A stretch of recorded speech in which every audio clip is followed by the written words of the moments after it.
Ozzie Jurock is chock full of real estate information no matter what is happening in the dizzying world of buy-sell. He sticks to his mantra, which is or was, there are no good or bad markets, only good or bad deals. Pretty good voice this morning, don't you think? Jurock is the author of Forget About Location, Location, Location, and he is the president of Jurock International Net, Inc. It is my pleasure to welcome Ozzie Jurock back to Studio 4 to tell us more. Hello. Hi, wonderful to be here. Thinking about real estate obviously makes me get a frog in my throat. It does that for many people right now. I'm sure. Why are we so afraid about purchasing property? And not all of us, certainly, but many are. The mere thought of buying a single family dwelling. Can I afford it? When? Right. How soon? Well, it's the single largest purchase we're likely to make in a lifetime as individuals. And the thing is that we are buffeted by all these gurus out there that tell us it's going to go down, it's going to go up, and we're confused. And we think also that it's harder to afford a property today. And yet for many first-time buyers, not all, if you wanted to buy on Cole Harbor, but for many first-time, it's actually easier because of the financing options that are available. But you have to, first of all, understand yourself and your objectives that you want to do by buying your real estate. Mm-hmm. And how do you do that? Where do you start? You ask yourself, what am I? Am I a flipper or am I an investor? That I make no value judgment, which is better. But if I buy downtown Vancouver now, an 800 square foot condo, and I pay $700,000, and I rent it out for $1,500 a month, I'm not an investor. This is not an investment. I expect a capital gain to flip it to a greater friend to make a profit. So I have to understand that. If I'm an investor, I have to have some cash flow. And what we teach in our real estate course is if you went tomorrow to Abbotsford or Chilliwack or small town BC, Alberta, and bought 5 condominiums at around $80,000, and the income was $800 a month, and it never goes up in value, and the rent never goes up, in 17 years you own it outright. And from then on you have $4,000 for the rest of your life. And $4,000 borrows you $1 million. So literally, if I'm 25 and I did that at age 42, I have $4,000 for the rest of my life. And I tell you, Fanny, when you get that first $800 check, and you know this comes in now for the rest of my life, that's the sweetness in life. Passive income allows me a self-actualized life. I don't have to go to work, and you can do it simply. Will you have a few more headaches? Probably. You have to learn some techniques, maybe on property management and so on. But it is possible, more so than it was 20 years ago. Who do you trust is always the question. Most of us living in Vancouver don't know anything about real estate in Kimberley or Kelowna or Soyuz or Nanaimo. So who do you go to if you're a novice and you want to make an investment? Who do you ask? Well, of course, I'm a little facetious. First thing you do is subscribe to my newsletter. Of course, no. Okay. But the we'll thing is, do that. But the shameless self-promoter that you are. Of course we should. Of course. But knowledge. For 13 years, I've been writing about every one of those areas. For instance, we told people to go into a Soyuz and Oliver in 2000. On this show we talked in 2003. I talked about, you know, people always say, what's the market going to do? And my students, I say, if you ask me one more time about the market, I'm going to hit you with my laptop. Because the market isn't the key. The market is who you are. And if you as a person say, you know what, I'm standing in line there out for this building, and you ask yourself, why are you standing there? And people saying, well, everybody else is standing here, it's a good thing. That's not market research. That's not work. I tell people there's not 167 secrets. The biggest secret is some work personally.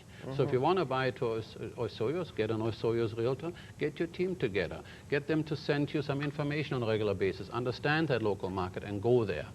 Is it good to do something like that, buy an Osoyos? Say you have no place to live here except your mother's basement, or perhaps you're renting an apartment in the West End, and eventually you want to have a place you can put your hat in. What do? Do you buy first in Osoyos or make an investment first where you live and work? I think certainly if you can, buy your own home first because it's the only capital gain free thing that we still have whenever you have.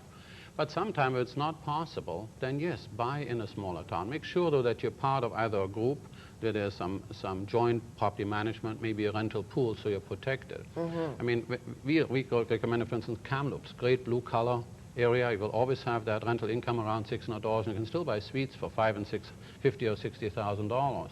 So from a strictly investment point of view, these are good areas to go to. We like Kimberley because $50 million went into the mountain. Yeah, yes. But young couples say, well, we just have to buy something. Right.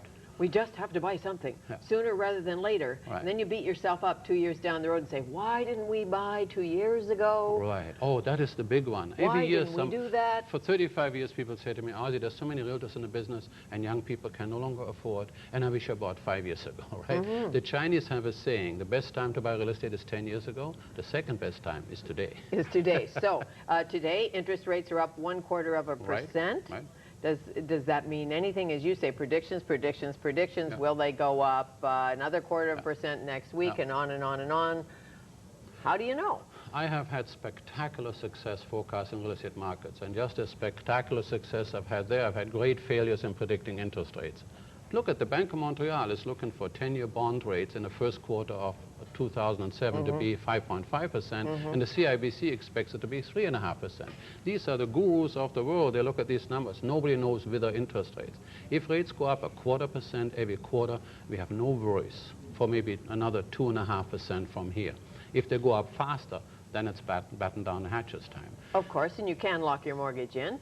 If you get a sense the economy is changing dramatically, interest rates are going to skyrocket. Yeah, I find it mind-boggling that people don't. That's another one where I tell my students, the moment you own more than 2 properties and you don't lock in the interest rates for at least 5 years, or lock your interest rates so that they coincide with the U.S. election year, it's like magic. The U.S. president wants to get re-elected, interest rates are low. So if you don't do that, I'm going to hit you with my laptop. It's ridiculous. That's the only thing where you can have your income can rise and you have your costs fixed. And we have a 44-year low in interest rates. What are we looking for? The upside is maybe another 0.5%. The downside is maybe something worse. And so as an investor, you look, if you flip, then you stay short. You know, because you're in and out of the market within 3 or 4 months. Knowing you were coming in today, of course, I looked at the business section of the newspapers, and a headline reads, number of BCers looking to buy homes dropping.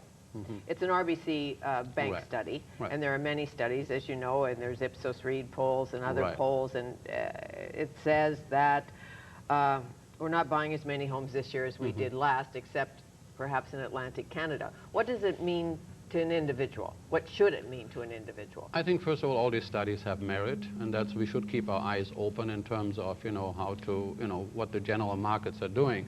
But we had the longest period of no increase from 1995 to 2000. So we had a huge pent-up demand from that period of time. And I would agree with that study that now we're catching up with some of the demand. But to me, that's not the big question. We have a worldwide, most unreported inflation of all times. We're always talking about trillions and billions. Well, if you give away $1,000 on the hour, every hour, 24 hours a day, 7 days a week, and you give away $1 million, you'd do that in about 31 days. $1 billion, you'd be there 113 years, and $1 trillion, you'd be there 36,600 years, all recorded history. And yet we're talking the U.S. has $1 trillion deficit and $1 trillion here. All that money, corporations are gushing cash, mortgage companies are gushing cash, and they bring it to us. That worries me far more, these fad mortgages, interest-only mortgages, which allow you to borrow $400,000 for $1,170 a month. What if those rates rise, and I buy on the expectation of having $1,100 payment, and now all of a sudden I go to $3,000 or $4,000? Those things worry me. In terms of the rest, it's cyclical. We expect a contraction in the market within the next 12 to 18 months. But 10 years from now will be higher. Everything is higher, Fanny. I don't know where the 2% comes in from. Our parking I just did is 100% higher. My driver's license is 100% higher. My airline ticket is 100% higher in terms of what I paid for. Or at least it says it's 100, but for every 100 I have to pay another $50 in surcharges, right? Whatever we buy today, government services are higher. We pay for things we never used to pay for. That's inflation. And inflation is good for hard assets. Oil today, 10 years ago, was $12 a barrel. Today it's 60. Lumber is 100% higher. Copper is 80% higher. So all of these inflationary costs mean that house prices were going to be higher. People got hit in the stock market. In my classes, I have stock market refugees, I call them, right? They want to have something certain. When do you make a decision to sell your home, and say you're an aging boomer or a middle boomer, and it's time to perhaps downsize, and yet you see inflation, you listen to Ozzie and you hear this. When is it time for you to get out of the big home and go into the smaller homes? And if you do, should you buy 2, or what should you do? I know it depends on the individuals, but as a general rule. As a general rule, I find that the person over 65 doesn't want to leave the house, really. He's healthier, he's fitter. You know, I mean, I'm 62, but I'm heading towards 35. I'm more active than I used to be. And I like my big house. I like my spot, right? And I can look after it, whereas maybe before I couldn't. And you own it, I bet. And I own it. And the big thing is, though, that people have now two-income retirees. They have more money to spend. They buy that secondary home. That's why Kelowna and Vernon and all of these areas are soaring in values. That's where we always look at for different. We're looking right now at the Shuswap and Salmon Arm for that person to go to. That person should look for a town with ambience, like a Chemainus or Parksville or, you know, something conducive to their own lifestyle. However, sometimes your home is your retirement. Exactly. If you don't have a pension, you have to sell your home to retire. Absolutely. And I would never go into these fancy programs like the reverse mortgage and stuff. It does not work for you as a retiree. And I've written extensively about it. And anybody wants a story on it, they can send me an email and be happy to send it to them. So there's other ways to do that, to get capital out of your home. But the point for the retiree is that, or the world today, is that the demographers say we're all going to leave our house at age 60 and head into an old age home. It's not going to happen. You know, I go on a ski hill with people that are 75 and 77 years old and they out-ski me, right? So we have more active people out there. My parents had a cabinet full of medicine. I have a cabinet full of vitamins. I don't even know what I eat every morning when my wife puts out this battery of pills from coenzymes to this and that. So we have longer, we have healthier, we're different, right? We used to be the DINs, you know, or the DINKs, dual income, That's no right. kids, right? And then we moved to Yaletown, we were the DINs, dual income, no sex, no time.